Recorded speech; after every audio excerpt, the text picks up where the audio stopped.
우리가 전주에는 우리가 어떤 자세로 성경을 보아야 하는가라는 내용의 말씀을 우리가 들었습니다. 자, 성경을 본다는 것은, 우리가 성경을 보는 것은 성경을 보아서 그 성경으로 인하여서 내가 주체가 되어 내가 무슨 일을 하기 위하여 성경을 보는 것은 아니라는 겁니다.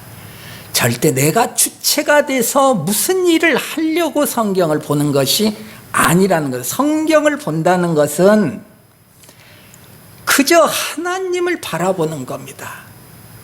다 내려놓고 하나님을 찾아 그 하나님을 바라보는 겁니다. 그래서 내 눈에 보이는 그 하나님이 나를 위해서 무슨 일을 지금 하고 계시는지, 그리고 과거에 무슨 일을 하셨는지, 그것을 바라보는 것입니다. 이것이 성경을 보는 것입니다. 자, 그래서 성경을 봤더니 아브라함의 이야기가 처음에 나오는 겁니다. 그래서 그 하나님을 우리가 보면 그 아브라함에게 일방적으로 의인이다, 너는 의인이다, 이렇게 인정을 해주시는 하나님을 우리가 발견할 수가 있다는 겁니다.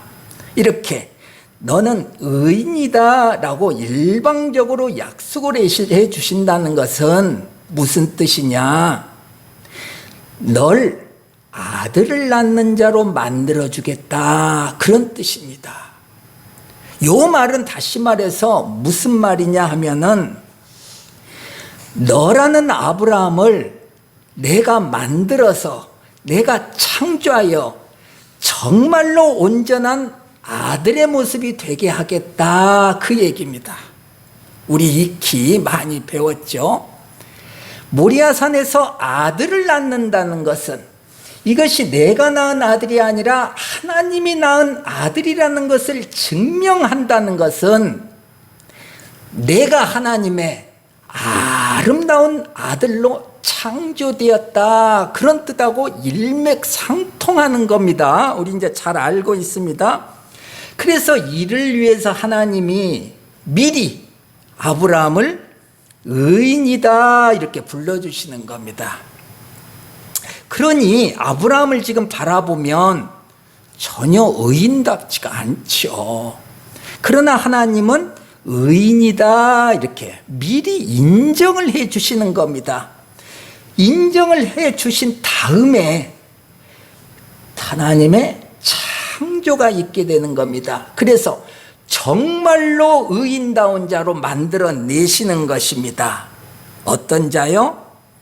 하나님 보시기에 온전한 아들다운 자로 만들어내는 겁니다. 부족한 아들을 진정한 아들의 모습으로 만드는 겁니다. 이 하나님이 우리에게 허락하신 창조의 일이라는 겁니다. 성경은 그런 내용이 적혀 있는 겁니다. 그러니 우리가 이 성경을 보면서 내가 자꾸 주체가 되려고 하면 안 됩니다. 뭘 해야지? 이것이 옳으니까 이걸 해야 되나? 이것은 그러니까 이걸 하면 안 되나? 그런 식으로 성경을 보는 것이 아니라 하나님만 보는 겁니다. 하나님이 어떤 일을 하시는가, 특히 나를 위해서 어떤 일을 하시는가, 어떻게 나를 창조해 내시는가, 그것을 바라보는 겁니다. 성경은 모두 그런 식으로 기록이 되어 있는 겁니다. 아브라함을 창조하여 우리를 창조하여 새로운 새로운 아브라함, 참으로 하나님 보시기에 멋진 아들로 만들어내는 겁니다. 그런데 우리는 성경을 보면서 요걸 알지 못하고 요런 하나님을 보지 못하고 자꾸 우리가 뭘 해야지? 요런 식으로 성경을 보게 되면 우리의 신앙은 율법의 행위에서 멈춰버린다는 겁니다. 그래서 많은 예수 믿는 사람들이 율법에 멈춰버리는 모습을 우리들이 많이 보지 않습니까? 이건 뭡니까?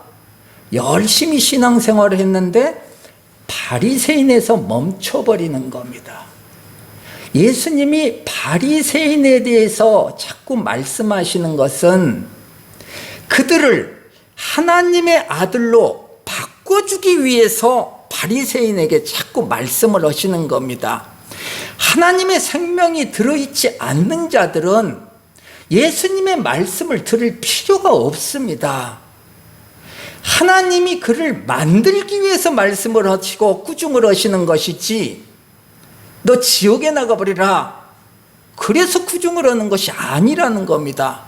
그래서 우리가 신앙생활을 하면서 계속 바리새인 짓을 해내는 겁니다. 그런 우리들에게 하나님께서는 너를 창조해내겠다, 진정한 내 아들로 만들어내겠다, 너는 바리새인의 자리를 떠나라, 이제 나의 자리로 와라, 내 아들의 자리로 와라, 그렇게 자꾸 말씀을 하시는 겁니다. 그래서 자칫 잘못하면 우리가 신앙생활을 하면서 율법의 행위에 멈춰버리면 어떻게 됩니까?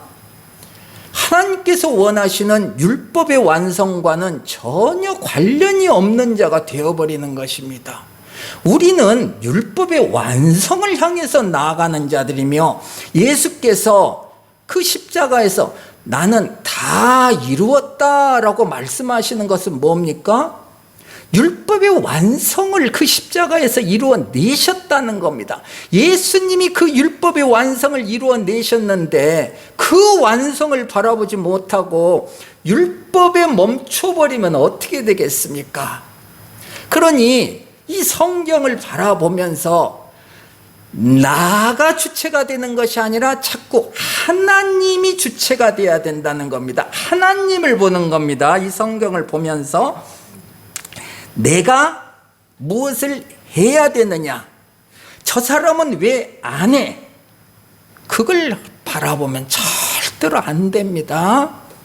무엇을 하느냐가 아니라 하나님이 우리를 위해서 어떠한 일을 하시느냐, 그렇게 해서 나를 하나님이 원하시는 방법대로 구원에 이르게 한다, 나를 당신의 아들다운 자로 만들어낸다, 그걸 바라보는 겁니다. 예를 들어봅니다. 저번 주에도 예를 들었잖아요. 예를 들으니까 좀 이해하기가 좀 쉽지 않습니까? 오늘도 예를 들어봅니다. 자, 이제 밤이 되었어요. 아버지가 어린 애기한테, 이제 어린 아들한테 말을 합니다. 얘야, 잠자리에 들기 전에는 꼭 화장실에 이제 다녀오는 거야. 이렇게 이제 아이를 이제 가르치기 위해서 이제 이렇게 말씀을 하는 겁니다. 그럼 이제 그 아이는 그 아버지의 말씀을 이제 밤마다 듣는 겁니다. 습관이 안 돼 있으니까요. 아버지는 계속 얘기했죠. 얘야, 이제 잘 시간 됐다, 화장실 다녀와라. 이렇게 이제 반복을 하면 그 아이는 이제 자라면서 그 아버지의 말씀이 옳다고 생각을 하는 겁니다. 그래서 그 말씀을 따라서 이제 잠을 들기 전에 이제 화장실을 자꾸 다녀오는 겁니다. 자연스럽게 이제 아버지의 말씀이 규칙이 되는 겁니다. 법이 되는 겁니다. 그래서 화장실에 다녀오지 않으면 이제 잘못한 것이 되는 겁니다. 그렇게 해서 아이가 이제 성장하는 겁니다. 자, 그런데 아버지가 아이한테 화장실을 다녀오라고 하는 그 목적이 무엇이냐 이거예요. 목적이 무엇이냐? 잘 때 이불에다 실내를 안 하도록 하기 위한 목적 아니냐 이거. 그냥 화장실 다녀오라는 얘기가 아니잖아요. 그냥 화장실에 가서 쉬야를 하라는 얘기 아니잖아요.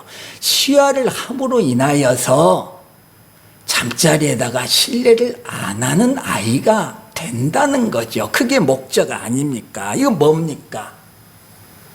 아들의 품위를 지키는 거잖아요. 그리고 신뢰하지 않음으로 인하여서 함께 살고 있는 가족에게 폐가 되지 않는 거 아닙니까? 어머니에게 폐가 되지 않는 거 아닙니까? 실례하면 어떡합니까? 저도 참 여러 차례 어렸을 때 이렇게 실례를 했는데, 그러면 이제 그거 갖다가 이제 옛날 같으면 이제 빨지도 못하지 않습니까? 그러면 이제 이렇게 널어 놓는 거죠. 이제 밖에다 널어 놓고 이제 저는 어떡합니까? 저는 이제 이거 뒤집어 쓰는 거 있지 않습니까? 쌀채. 쌀채 이렇게 뒤집어 쓰고 이제 동네로 나가면 동네 사람들이 이제 놀려 먹는 거죠. 왜 이 채를 쓰고 나가라고 하는지도 모르고, 어린 저는 모르고 이제 나갔습니다. 그거 이제 어른들은 알죠. 아이고, 저놈 어젯밤에 오줌 쌌구나. 알고 있는 거죠. 자, 그렇게 되는 겁니다. 자기 이불에 실례하지 않도록 하기 위해서 화장실에 다녀오라고 하는 거 아닙니까? 그래서 아들의 품위를 지키게 하는 겁니다. 품위 있는 아들이 되는 겁니다. 그러니 화장실에 다녀오라는 아버지의 그 말씀의 목적은 그 아들이 품위 있는 아들, 아버지가 보기에 자랑스러운 아들로 성장시키기 위해서 화장실을 다녀오라. 자, 그런데 얘야, 너 품위 있는 아들이 돼야 된다. 너 자랑스러운 아들이 돼야 된다. 요렇게만 얘기를 하면 아이는 못 알아듣는 거죠. 그러니까 처음에는 이렇게 해야 된다 라고 자꾸 말씀을 하는 거죠, 아버지가. 이게 뭡니까? 성경에 이렇게 해야 되는 거야 라고 율법이 계속 기록되어 있는 것과 마찬가지라는 거죠. 이것은 이렇게 해야 된다, 이것을 이렇게 하면 안 된다, 율법이라는 거죠. 자, 그런데 아이가 상당히 자랐습니다. 상당히 자랐는데도 불구하고 계속 이런 식이면 어떻게 되겠습니까? 자, 그러면은 매사에 규칙과 법에 의해서 자라나는 사람이 되어버린다는 것이죠. 자기 스스로 무엇이 없습니다. 성장 동력이 없는 거예요. 정해진 틀 안에서만 살아가는 아이가 되는 거예요. 그러면 잘못은 하지 않겠지만 아버지가 볼 때에 자랑스러운 아들로는 성장하지를 못한다는 거죠.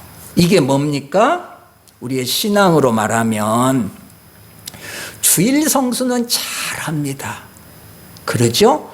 기도도 하고 금식도 하고 그러는데 참된 그리스도인으로는 성장하지 못하는 겁니다.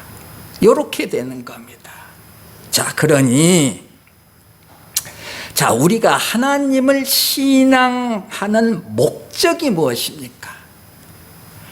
우리가 하나님을 향하여서 이 믿음의 생활을 하는 목적이 무엇입니까?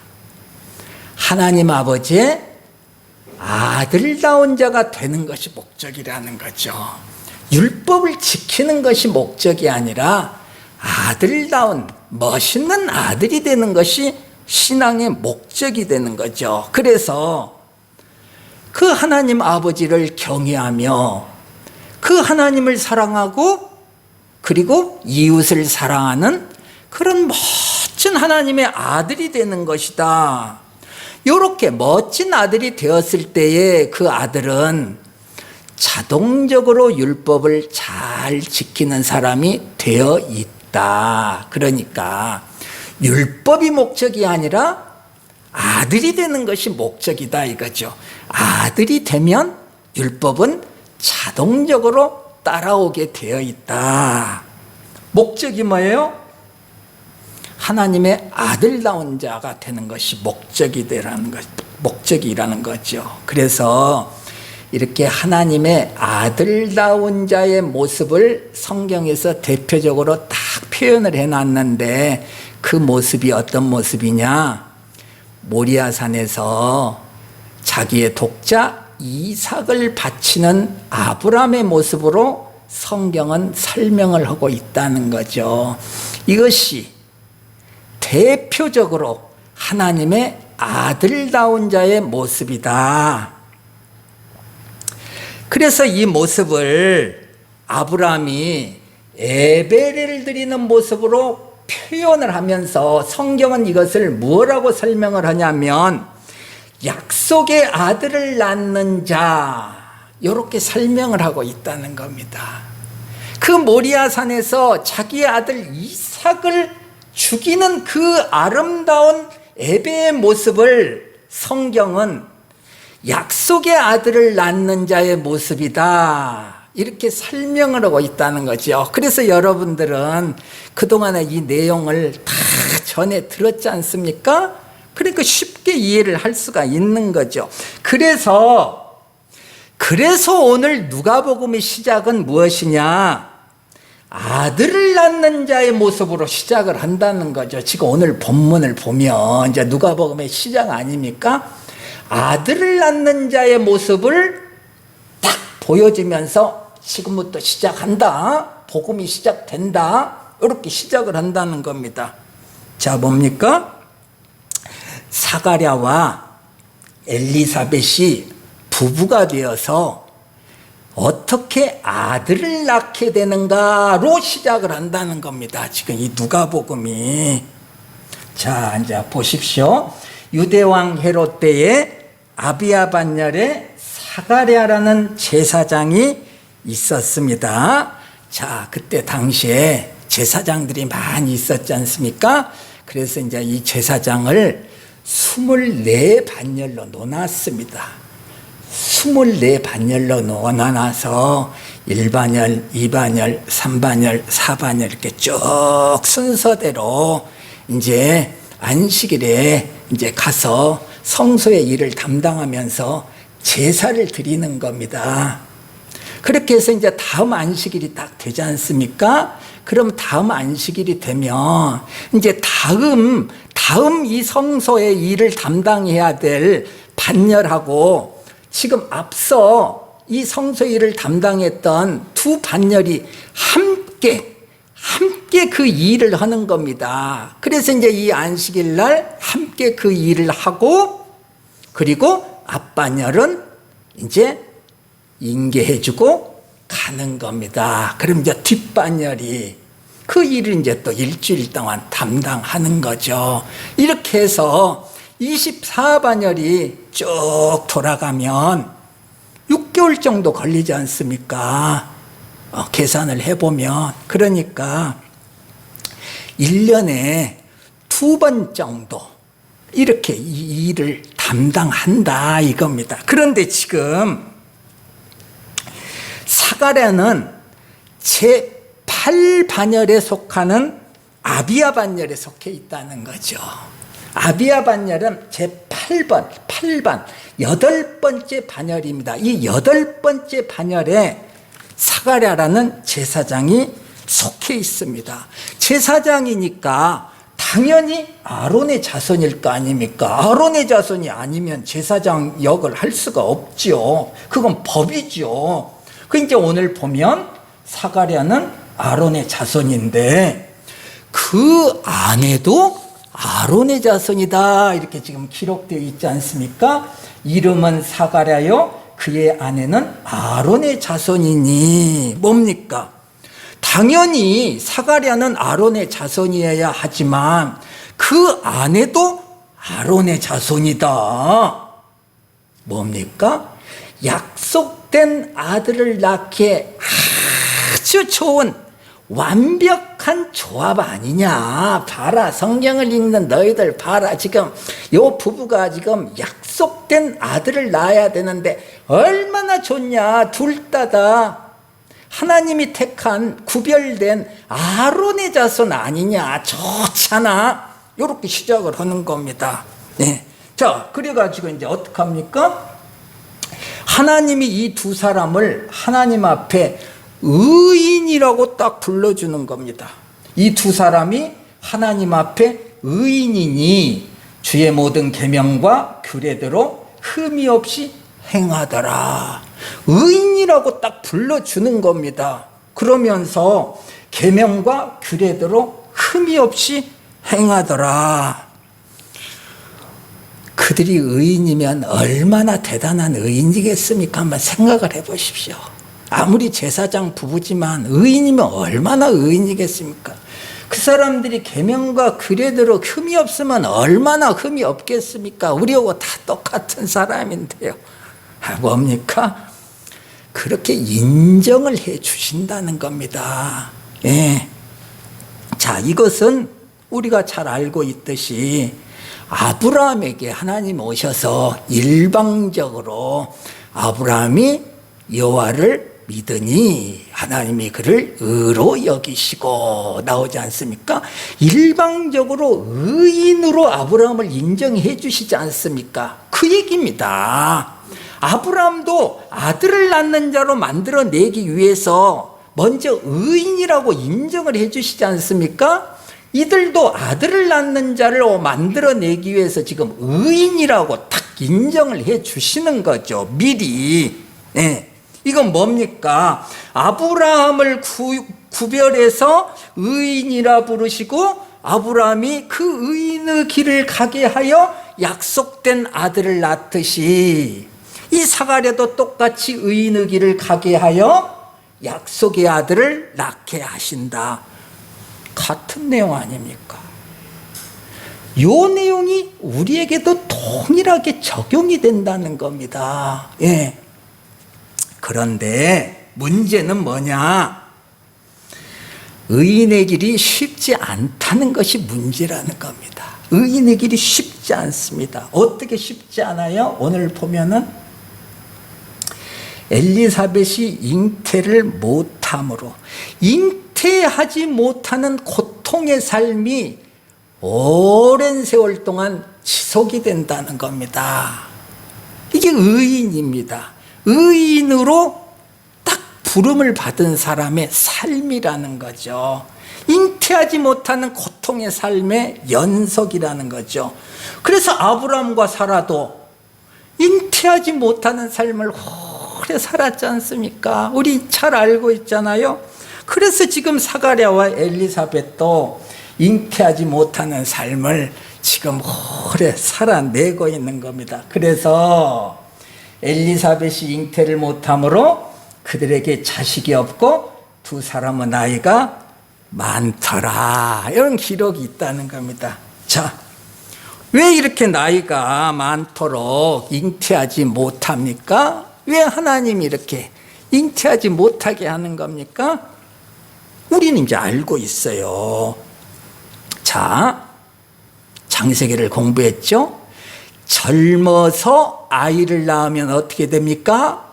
아브라함이 젊어서 아이를 낳았더니 이스마엘이다. 자기의 힘으로 아들을 낳는 자가 되어버린다는 거죠. 그럼 어떻게 됩니까? 그 아들은 약속의 아들이 아니라 자기가 낳은 자기의 아들이 되어버린다는 거죠. 자, 오늘 창세기 어떤 내용이 나옵니까?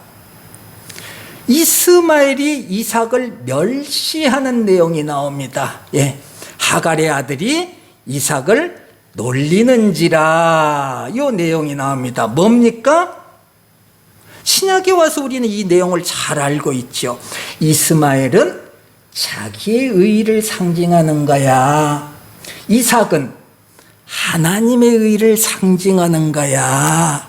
가만 놔두면 자기의 의의는 항상 하나님의 의의를 멸시하게 되어 있어. 그러니 자기의 의의를 쫓아내버려야 돼요. 우리 잘 알고 있잖아요. 뭡니까 이제 아들을 낳는데 젊어서 아들을 낳으면 그 일로 인하여서 도리어 하나님의 의의를 멸시하는 사람이 되어버린다는 겁니다. 어떻게요? 자, 봐봐라. 내가 이렇게 멋진 일을 했잖냐. 이렇게 자기의 의의가 드러나 버린다는 겁니다. 이 사람이라는 거예요. 나는 그렇지 않아야지. 하나님이 하지 말라고 그랬으니까 그렇게 안 해야지. 이게 안 된다는 거예요. 우리의 실력은 그걸 할 수 있는 실력이 안 된다는 겁니다. 성경의 말씀은. 그래서 좋은 일을 했는데 도리어 그 좋은 일이 하나님의 의를 대적해버리게 된다는 겁니다. 우리가 좋은 일을 했는데 도리어 그 좋은 일을 안 했으면 모르는데 함으로 인해서 도리어 내가 하나님을 대적해버리는 자가 되어버린다는 겁니다. 얼마나 놀라운 일이죠. 그래서 하나님께서는 나이가 들 때까지, 나이가 많아질 때까지 이제 나는 아들을 낳을 수가 없어 라고 고백을 할 때까지 잉태하지 못하게 놔두신다. 그렇게 됐을 때 내가 행한 모든 일들이 내가 아니라 하나님이 하셨다는 것을 고백하는 내가 될 수 있다. 그 지금 말씀하시는 겁니다. 그래서 자기 의가 아니라 하나님의 의를 드러내는 자가 된다. 얼마나 놀랍습니까? 이것이 도저히 우리가 따라갈 수 없는 하나님의 지식입니다. 그리고 하나님은 이런 지식으로 구원의 계획을 다 미리 만들어 놓으신 겁니다. 계획해 놓으신 거예요. 그러니 우리는 이 하나님의 지혜를 도저히 이해할 수가 없는 거죠. 이해할 수 없는 겁니다, 우리는. 자, 그래서 하나님의 지혜를 이해할 수 없는 우리들을 바라보게 되는 겁니다. 자, 이제 여러분들을 바라보십시오. 저는 저를 바라보고 여러분들은 여러분들 자신을 바라보십시오. 어떤 모습입니까? 불만스럽죠. 이 인생 불만스럽습니다. 주어진 이 현실에 만족할 수가 없습니다. 왜요? 잉태하지 못하는 삶이 주어졌기 때문에 그러는 거예요. 당연한 거예요. 하나님의 지혜로 바라보면 너무 당연한 거예요. 근데 우리는 이해가 되지 않는 거죠. 도저히 하나님의 그 지혜를 이해할 수가 없는 겁니다. 그래서 하나님께 이제 하소연하는 겁니다. 하나님, 그래서 그렇게 믿음 생활 열심히 하려고 그러는데 왜 하나님은 모른 척 하세요? 왜 도와주시지 않습니까? 그러면요, 어떤 사람들은 특히 기도원에서는 하나님이 곧바로 응답을 하신대요. 저한테는 안 그러죠. 응답하지 않으십니다. 응답하지 않을 줄 알고 또 엎드려 기도하는 겁니다. 요 세월이 반복되는 겁니다. 하나님이 오늘도 응답하시지 않을 줄 알고 있지만 나 기도의 자리에 지금 나왔습니다. 하나님, 제가 누굽니까? 묻는 겁니다. 네. 그 삶이 어떤 삶이에요? 잉태하고 싶으나 잉태하지 못하고 있는 삶이라는 겁니다. 여러분, 믿음의 길을 걸어가고 있는 자들은 다 이 삶을 사는 겁니다. 이 삶이야말로 하나님의 멋진 아들로 만들어지는 삶이라는 겁니다. 그러나 우리는 이 삶 속에서 지금 나에게 주어진 이 삶을 도무지 이해할 수가 없는 겁니다. 이 세상의 삶이 참으로 아름답고 행복하다고요? 저는 그런 삶을 살아보지 못했습니다. 저는 잉태하지 못하는 삶을 반복해서 살아가고 있는 겁니다. 그래서요, 저번 주에 얘기했죠? 가룟 유다가 목매달아 버리는 겁니다. 그런데 그때마다 하나님의 은혜가 임하는 겁니다. 그래서 목매달지 않게 되는 것입니다. 저만 그럴까요? 여러분도 마찬가지죠. 여러분들은 눈에 보이는 참으로 멋지고 그럴듯한 사람들의 인생들이 보이잖아요. 그 안으로 들어가 보세요. 그 안으로 들어가 보세요. 잉태하지 못하는 삶을 다 살고 있는 거예요.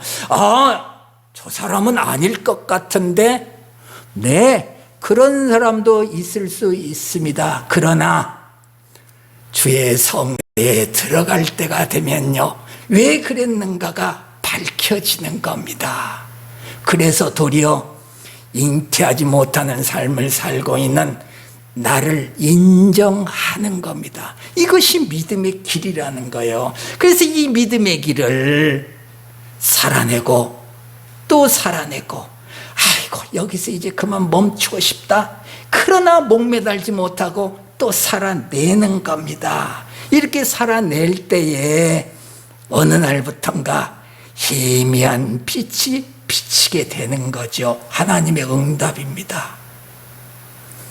우리가 도무지 생각하지 못했던 하나님의 응답은 이런 방법으로 오는 것입니다. 그래서요,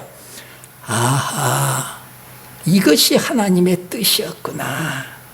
잉태하지 못하는 자로 나를 만들어 아들을 낳게 하는 거구나를 깨닫게 되는 것입니다.